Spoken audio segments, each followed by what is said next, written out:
Bonjour à tous, soyez les bienvenus dans votre agenda. Voici les événements que nous vous proposons de découvrir cette semaine. Rendez-vous le 17 mai en Bretagne pour le Grand Pardon de Saint-Yves dans la ville de Tréguier. La journée débutera à 10h avec la grand-messe pontificale présidée par Monseigneur Laurent Leboulch, évêque de Coutances et Avranches. La célébration sera suivie par la procession du chef de Saint-Yves, le patron de la Bretagne.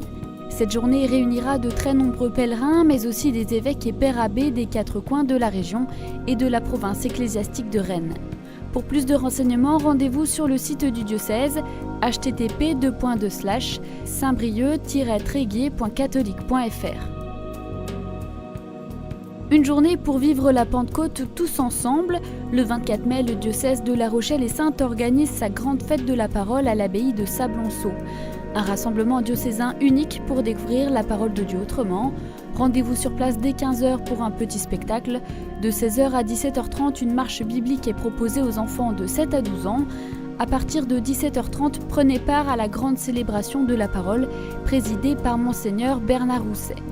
Tout au long de l'après-midi, vous pourrez partir à la découverte de 4 villages, des espaces de rencontres et de débats autour de la parole de Dieu.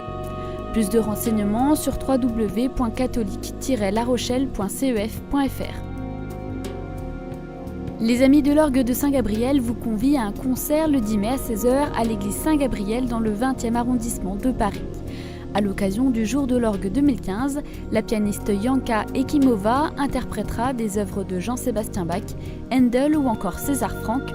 L'entrée est libre, tous les renseignements sur www.aosg.fr. 50 ans après la publication de Nostra Aetate du Concile Vatican II, l'Université catholique de Louvain organise un grand colloque sur l'antijudaïsme des pères. Un sujet compliqué et parfois tabou. Du 20 au 22 mai, l'UCL propose donc une série de 10 conférences ouvertes au grand public. Objectif, s'interroger sur les relations entre christianisme et judaïsme au temps des pères, mais aussi au Moyen-Âge, afin de porter un regard nouveau sur les relations entre juifs et chrétiens aujourd'hui.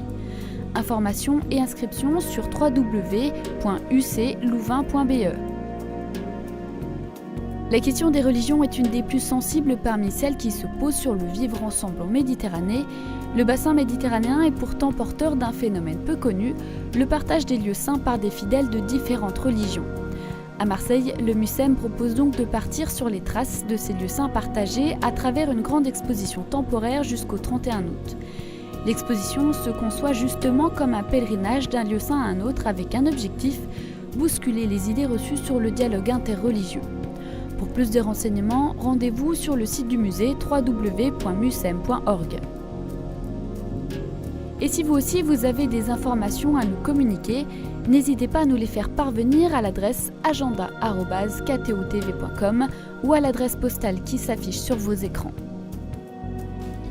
Et on se quitte en musique avec un extrait de l'album Venez tous, venez de la communauté de vie chrétienne.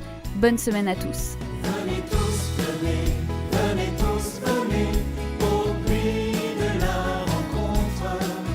Venez tous, venez, venez tous, venez, le Seigneur nous attend. C'est lui qui donne l'eau vive, c'est lui qui est la vie. C'est lui qui donne l'eau vive, c'est